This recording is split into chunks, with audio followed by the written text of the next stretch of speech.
Daniel was 35, but his face already bore the lines of someone 10 years older. He wasn't old, but exhaustion had a way of aging people differently.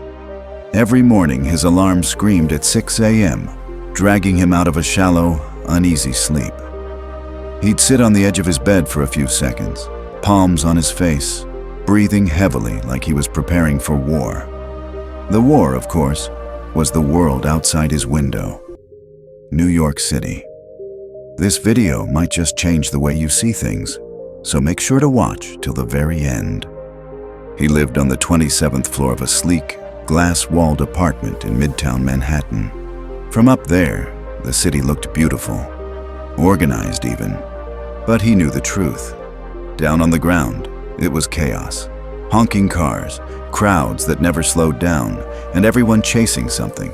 No one even knew what. Daniel included. He worked at one of the top advertising firms in the city. The kind where the coffee machine never stopped. People ate lunch over their keyboards, and everyone looked calm on the outside but was internally screaming. His phone buzzed constantly. Emails from clients, Slack messages from his team, last-minute changes, urgent tasks that were anything but. Even in the restroom, he'd check briefs or reply to texts. His mind had forgotten what silence felt like.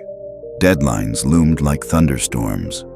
Creative pitches were expected to be brilliant every time.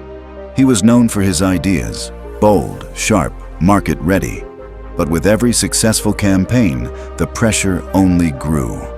Expectations rose.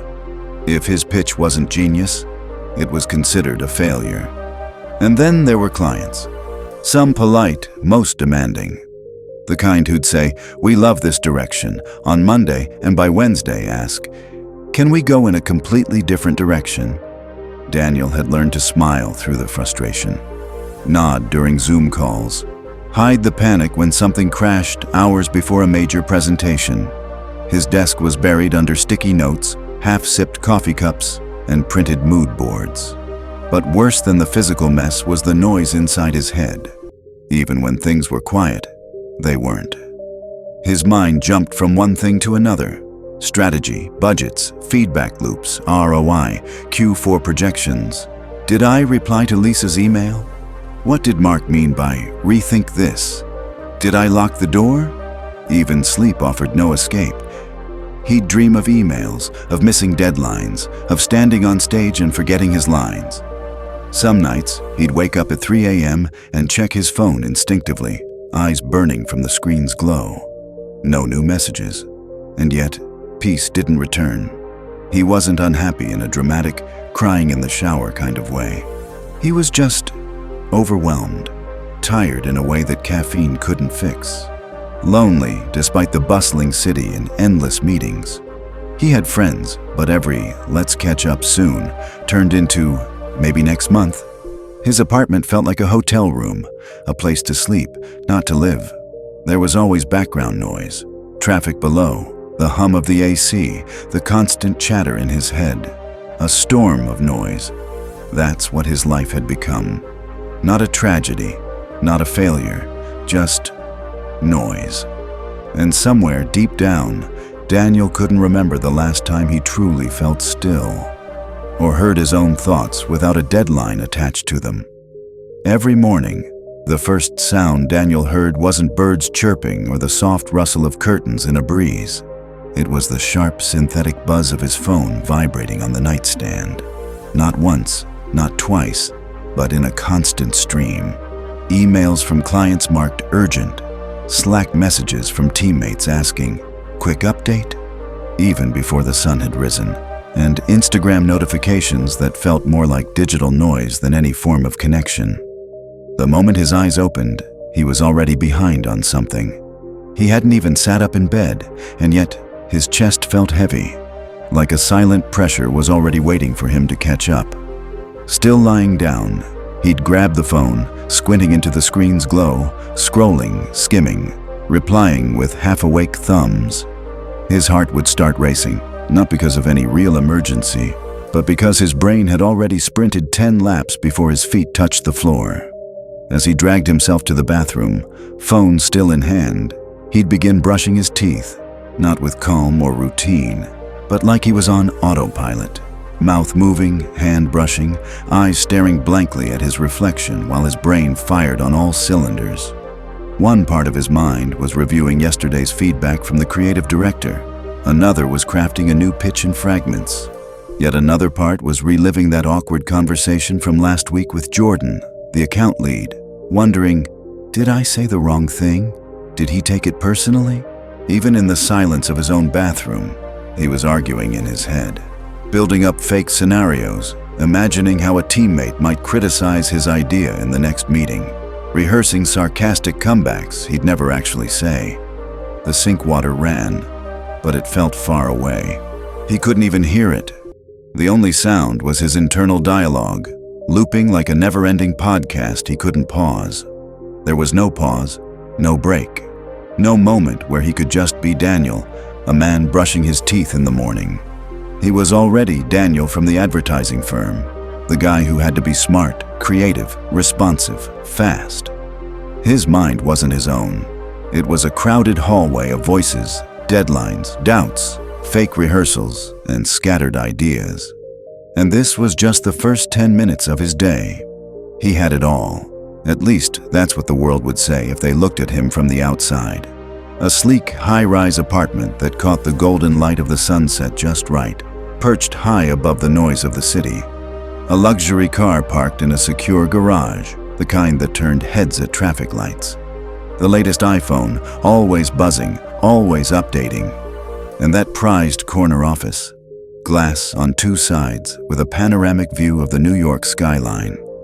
It was the dream, right? The image everyone was chasing, but inside, Daniel felt like he was collapsing in slow motion. That apartment, no matter how modern or stylish, felt hollow. It was quiet, yes, but not in a peaceful way. It was the kind of quiet that made your own thoughts too loud, the kind of silence where you suddenly realize just how lonely you are. He'd come home, toss his keys on the kitchen counter, loosen his tie, and just stand there, sometimes for minutes, sometimes longer, just staring out of the floor-to-ceiling windows at the city lights. A city so alive, yet he felt like a ghost moving through it. His car? He hardly even drove it. He preferred Ubers or the subway. Less thinking, less traffic, less having to make decisions. Even his phone, the shiny piece of tech he once bragged about, had become a source of constant stress. Notifications weren't exciting anymore. They were just more demands, more people needing something from him. He would switch it to Do Not Disturb, and then instinctively check it every 5 minutes anyway, just in case. And that corner office? It had once made him feel proud, like he had arrived. Now, it felt like a glass box. Like he was on display, like he was pretending to be someone who had it all figured out, when in reality, his chest always felt tight, his jaw was always clenched, and his mind never stopped. Thoughts kept circling, unfinished projects, what-ifs, doubts he didn't speak out loud. It was like living under a waterfall of noise, and no one could hear him scream under it. Then came that one evening. The meetings that day had been particularly soul-draining. Back-to-back calls, all talking, no listening, fake smiles, nodding at things he didn't care about. His coffee intake was double what it should have been, and still, his hands had that slight tremble. By the time he got to the subway, his body felt heavy. His tie was loosened, his coat folded over one arm, and his face looked worn, like it hadn't known rest in weeks. The subway car was dim, quiet, filled with people who looked just as tired. Daniel grabbed the pole with one hand, leaned his head back slightly against the cool surface behind him, and exhaled slowly. That kind of exhale that isn't just about breath, it's about everything you're holding in. And that's when he saw it. A small poster above the subway window, plain design, soft blue background. Just 6 words that caught him off guard. Need space to breathe? Try a silent retreat. It should have been just another ad. He'd seen hundreds of them. Most were ignored. But this one felt like it was looking at him. Not flashy, not loud, just calm. And that word, Breathe hit him somewhere deep. He realized then he couldn't even remember the last time he breathed without a reason, without rushing, without multitasking, without stress stitched into every inhale. For a moment, he stared at that poster like it was the only thing in the world. His ears faded out the sounds of the train. His mind stilled, just a little. And in that space, something whispered, not from outside, but from somewhere inside him. A voice he hadn't heard in years. It said, softly, "You need this." It wasn't a thought. It was a feeling. Something deeper than logic, deeper than the never-ending to-do list. A quiet nudge, like his soul was tapping him on the shoulder. He didn't overthink it for once, didn't make a pros and cons list. That night, back in his apartment, he looked up the retreat, filled in the form, clicked sign up, and just sat there, staring at the confirmation screen. And for the first time in a long, long while, Daniel felt a strange kind of silence. Not the empty kind, the real kind. The kind that makes you wonder what else you've been missing. A week later, Daniel sat behind the wheel of his car, hands gripping the steering just a little too tight, heading north. Away from Manhattan, away from deadlines, away from noise. The tall buildings soon gave way to trees, the honking replaced by birdsong and long, empty stretches of road. It felt strange, unfamiliar. For someone so used to the city's hum, the quiet of the woods was almost too loud. He arrived at the retreat center tucked deep in the forest. Simple cabins, wooden walkways, a lake that reflected the sky like a mirror. There were no glowing signboards, no welcoming desk with complimentary coffee, just a small wooden sign that read, "Welcome, this is a place for stillness." From the very first moment, the rules were clear.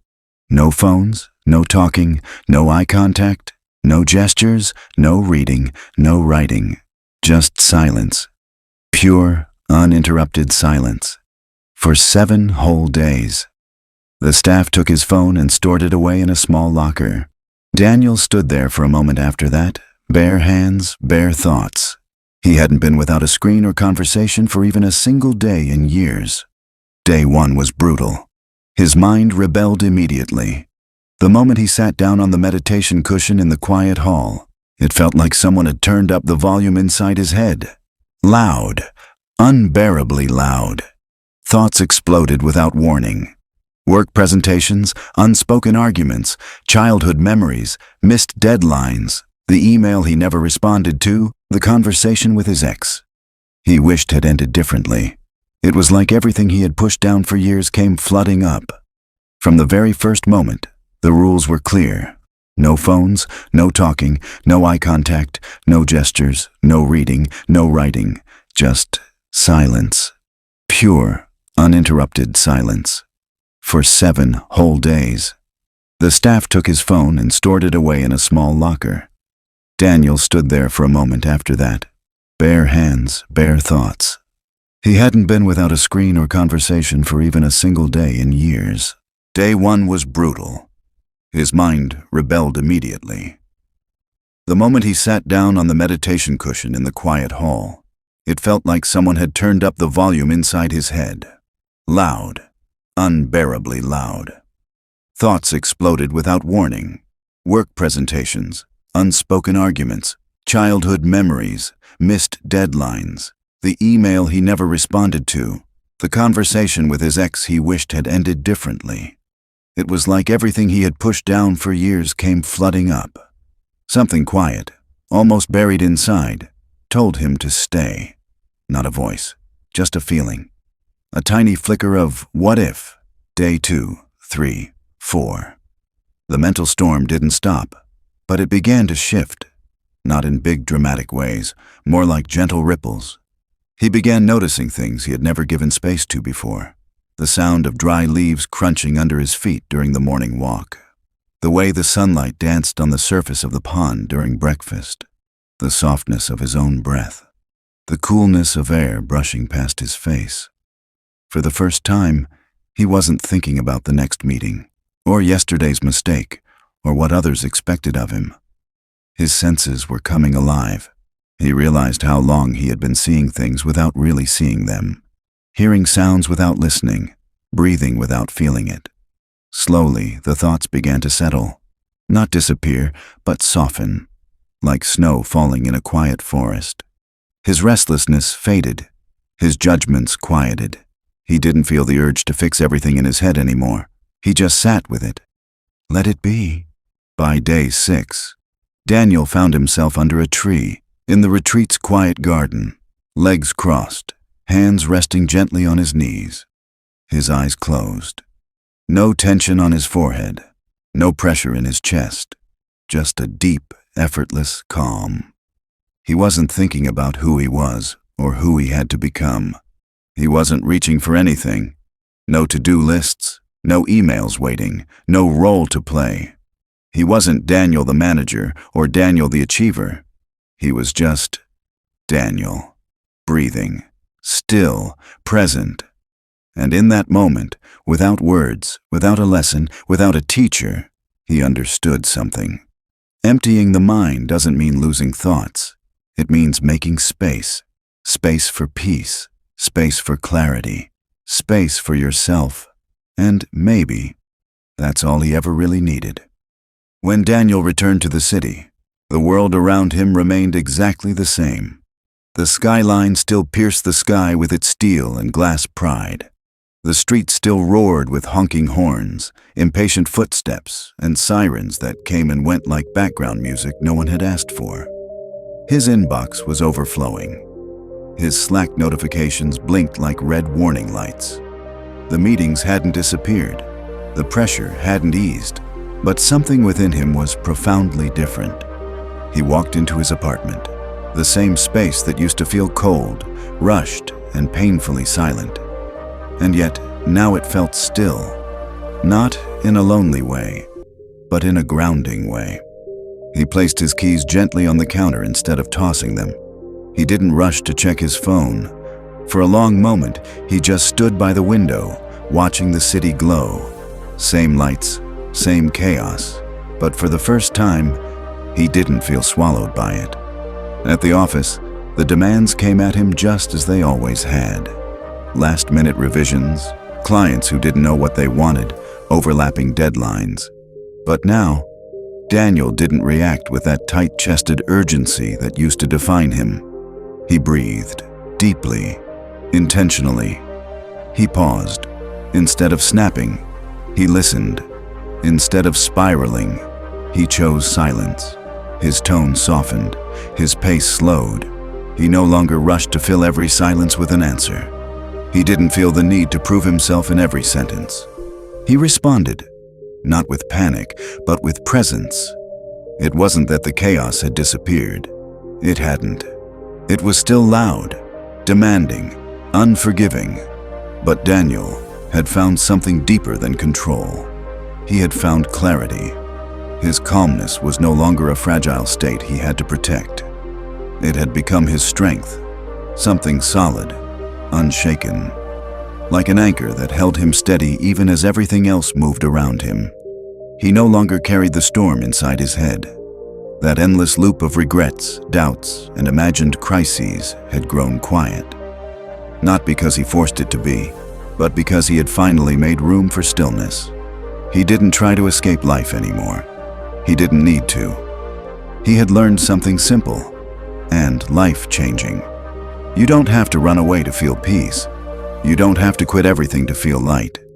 You just need to empty the noise inside, not by losing yourself, but by finding yourself, by creating space, by choosing stillness, by remembering who you are underneath all the chaos.